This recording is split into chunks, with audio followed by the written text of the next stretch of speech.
I mean, kailan nag-switch yung ano mo, yung mindset mo from a builder to a leadership role? Or may pumasok ba sa ano mo nun, sa isip mo before na gusto mong maging ganito sa position mo, or wala lang? Actually, wala lang. Kasi pag coder ka, yun talaga gawin Coder mo. lang, no? Code ka lang ng code, Ah. di ba? Ngayon, yun nga, yun ang nakilala ko nga yung partners ko.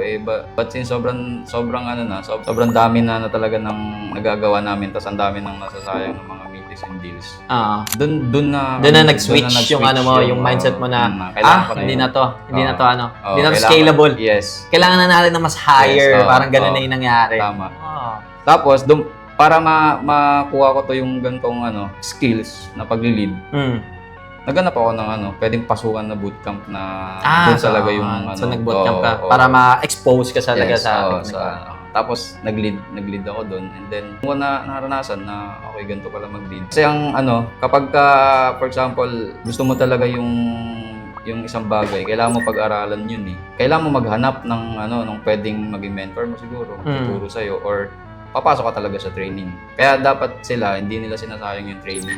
Correct. Pag may nakikita sila nga sa actually sa'yo nga yung training mo free lang eh. Napanood lang nila yun eh. Ayos talaga.